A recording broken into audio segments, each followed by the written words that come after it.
Masih bersama saya Budiman Tanrujo di Satu Meja The Forum. Mas Wamen, Pak Yoslo Risa, ada ketidakpastian yang sangat tidak enak. Apa yang upaya pemerintah sebetulnya untuk mempercepat agar ketidakpastian ini bisa clear sebetulnya? Sementara di US dubesnya kosong juga sebetulnya. Ya yang pertama saya mau menggarisbawahi dulu Mas Sukidi mengenai anti korupsi. Pak Presiden kemarin mengumumkan bahwa kuota macam-macam itu sudah dibuka.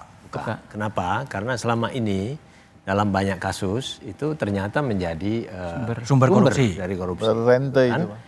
Nah itu niat dan harapan beliau itu bisa dan bagus juga karena akan membantu bahan baku lebih banyak ke Indonesia.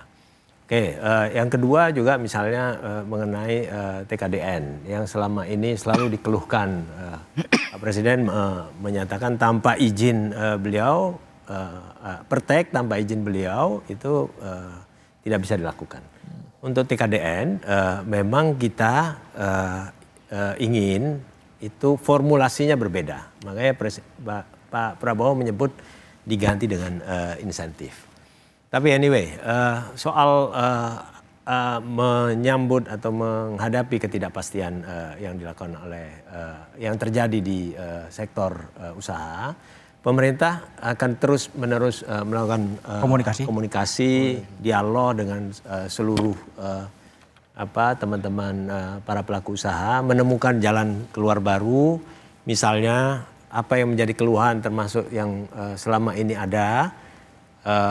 Panjangnya mata rantai birokrasi, pemerintah sudah berkomitmen untuk melakukan deregulasi. Seperti juga yang diinginkan oleh para pelaku usaha dari Amerika dan oleh Trump. Deregulasi ini tentu menjadi poin penting supaya dibicarakan bersama-sama, tidak menjadi kacamata pemerintah semata, tapi juga kacamata pelaku usaha. Baik, Mas Misbakun, wakil rakyat, apa yang bisa diupayakan oleh DPR agar ini bisa cepat selesai sebetulnya? Ketidakpastian itu ada keniscayaan. Keniscayaan, oke. Sebuah keniscayaan. Dan kenikmatan, bukan? Jadi kalau kita bicara pada sebuah ketidakpastian, kita kembali kepada fundamental kita. Fundamental negara kita, apakah goyang pada saat situasi seperti ini? Goyang nggak? Tidak. Tidak goyang. Saya mengatakan. Karena apa? Dengan sumber nilai-nilai kebangsaan, sumber daya alam, kegotong royongan, kita justru menyatu. Yang dibangun adalah kebersamaan. Pak Presiden sudah memberikan contoh kemarin dengan Sarasehan. Ada birokrat, ada asosiasi, ada buruh, ada pengusaha, dan semuanya dikumpulkan. Artinya apa? Mereka didengarkan.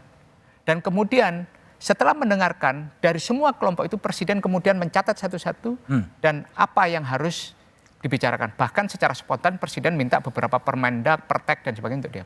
Nah, artinya apa? Kalau kita sudah seperti ini, salah satu permintaan yang sangat mendasar itu adalah deregulasi. Nah, tapi ingat, kalau kita kemudian bisa melihat fundamental kita seperti apa, jangan sampai kemudian kita juga kehilangan kendali. Deregulasi oke, tapi jangan kemudian menjadikan bangsa besar yang penuh kebersamaan ini menjadi sangat liberal. Oke. Nah, liberalisasi juga tidak dibolehkan. Ini kan akan merusak nilai-nilai kebangsaan. Jadi apa? Kebangsaan ini kita jaga, kemudian karena apa? Kalau kebangsaan kita jaga, fundamental ini yang kita menjadi kuat. Oke, baik. Deregulasi oke, tidak dalam konotasi liberalisasi. Oke, Pak Beni, konkret dari pengusaha apa yang diharapkan dalam posisi sekarang ini? Yang diharapkan kepastian. Kepastian? Kepastian. Seperti apa? Ya kepastian, karena usaha kan harus ada patokan-patokan. Patokannya kepastian itu. Nah kepastian ini yang saat ini masih belum didapat kepastian ini, dan kita percaya karena kemarin saya juga hadir di dalam Sarasehan, pemerintah sudah akan lakukan untuk mencari kepastian itu. Untuk mencari kepastian itu? Untuk mencari kepastian itu. Nah kepastian kapan datangnya, nah itu kita harapkan semakin cepat semakin baik. Semakin cepat semakin baik. Bu Telisa, apa yang bisa dilakukan oleh semua stakeholder untuk mengakhiri ketidakpastian ini? Ya, memperkuat diri. Karena kan tadi ya, kita akan berada di era yang guncangan itu semakin kompleks dan semakin akan sering. Jadi memperkuat diri sendiri tadi, yang saya setuju dengan bapak-bapak, fundamental itu kita perkuat. Ya, fundamental itu harus kuat banget, ya, termasuk ketahanan nasional, resiliensi. ya itu harus kita bangun dengan sumber daya alam yang kita miliki, budaya tadi gotong royong, social capital kita yang tinggi. Kita jangan lupa loh ada social capital juga. Itu kita manfaatkan semaksimal mungkin dan jangan melupakan cita-cita mulia kita ingin menjadi Indonesia maju, Indonesia emas 2045 itu ya jangan lupa. Jadi jangan sampai gara-gara kita sibuk dengan urusan yang ini kita melupakan dan ya beralih gitu dari tujuan kita untuk meningkatkan masyarakat kita menjadi lebih sejahtera dan kemudian misalkan campaign dengan cinta produk dalam negeri dan lain sebagainya. Karena kalau kita sudah campaign itu mau ada serangan impor seperti apapun itu kita tetap kuat. Sebetulnya. Jadi memperkuat diri dan daya saing. Mas Sukidi, ini semua udah optimis, gimana Anda? Pesimis atau optimis atau wait and see juga? Saya mengajak kepada Presiden, para menteri dan penyelenggara Republik untuk menjiwai sense of crisis. Menjiwai kesadaran bahwa bangsa ini berada di simpang jalan dan karena itu harus betul-betul memberikan solusi atas apa yang ingin saya sebut sebagai economic insecurity. Ketidakamanan ekonomi terutama yang menimpa kelas menengah dan kelas bawah dan itu porsi terbesar dari masyarakat kita. Bagaimana pemerintah hadir dengan memberikan jaminan terhadap situasi economic insecurity adalah pertama adalah spending.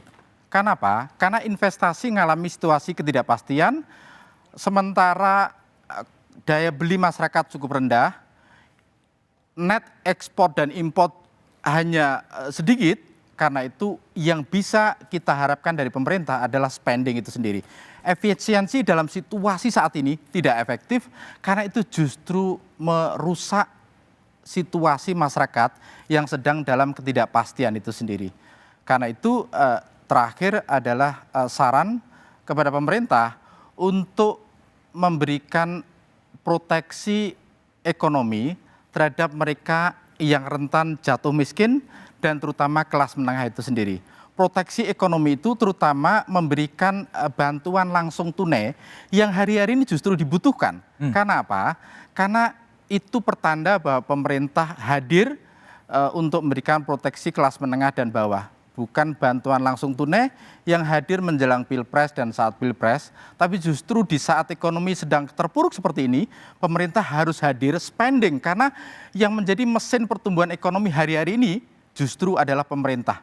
Dia harus melakukan spending, terutama memberikan proteksi ekonomi dengan bantuan langsung tunai kepada kelas menengah dan bawah dan mereka yang rentan untuk jatuh miskin itu sendiri. Oke, baik Mas Sukidi, Bu Talisa, Pak Beni, Pak Misbakun, dan Mas Wamen Faisal.